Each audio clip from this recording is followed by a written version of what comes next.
Today we're going to be talking about our favorite green sporting sword wielding male protagonist, Link from The Legend of Zelda. Wait, seriously? Another anime review? And here we have Tanjiro, and yes, I can say his name now. Are you finally proud of me, Dad? This figure is a weird mess along with the fan base of the show. I mean, ew. All jokes aside, this little short 5'5" kid was the first figure I have ever pre-ordered. With my height meter going haywire, I was expecting an absolute banger of a figure. And I thought it was a good figure, till I saw these little fuckers. We'll get to them later. But anyway, here's how my boy looks, and he looks great. I mean, my guy just looks absolutely killer. His Haori or kimono, I don't know, man. The internet is sending me mixed messages with this one. It looks great. The green and black pattern here works perfect. The uniform also looks sick, with his buttons popping, his hair looking fresh, and of course, his little earrings look so darn cute. I mean, the earrings look so lit, bro. They look so fire.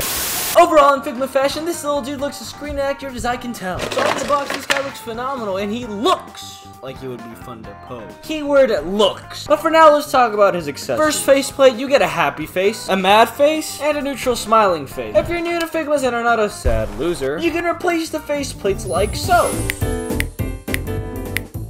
And with that, you can have Tanjiro sporting many different expressions. The next accessory is his Nichiren sword, which is awesome. This big black sword is an obvious and cool accessory for this figure, and it looks great. The sword is really nicely detailed with red accents at the hilt, and overall, it's very, very anime accurate. This figure also comes with a sword handle, so you can display him with the sword in his sheath. Moving on to his hands, he has 9 included in this set. You get a pair of open hands, a pair of fists, 2 semi-relaxed combat hands, a pair of holding hands for his sword, and finally, a large holding hand for a sheath. The accessories are kind of basic, but that's because it's the standard. I didn't get the Bezos Deluxe version because, well, child support isn't exactly the cheapest expense, but hey, subscribing is free. Moving on to equally disappointing things, the articulation. Ball joint at the head, ball joint at the neck, arm can move up about that far, full 360 rotation at the arm, swivel at the arm, a tiny swivel at the elbow, side to side at the wrist, but it can also go up and down, a swivel at the wrist that can go in a full 360, bend at the elbow, ball joint at the midsection, ball joint at his hip. His Haori is split into 2 parts, and each is controlled by a ball joint. His leg can go out about that far, back about that far, and forward about that far. A limited ball joint at his leg, a double bend at the knee, a swivel of these little tassels, an up and down as well as a pivot at the foot, and a toe bend. So it seems like there's a lot of articulation in. That's right, there is. But as your girlfriend should have learned a long time ago, quality is always over quantity. The flaps of his Haori are a little bit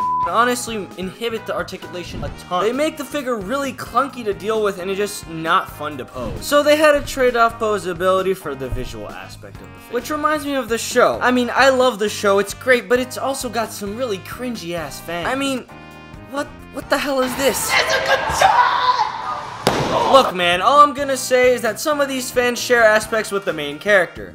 Specifically the fatherless part. But hey, take my opinion with a grain of salt. I mean, I'm a huge fan of Persona 5 after all. It's tombstone for you, little homie.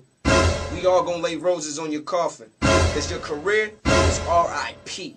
So overall, I think that the figure is great. I've never personally regretted buying a Figma before, but this is definitely the first one to even reach contemplating regret. What saves this figure is that it's absolutely a visual spectacle. However, it completely falls apart in the articulation department. There's really only certain poses that look good on him. So in the end, 6 out of 10, please don't attack me.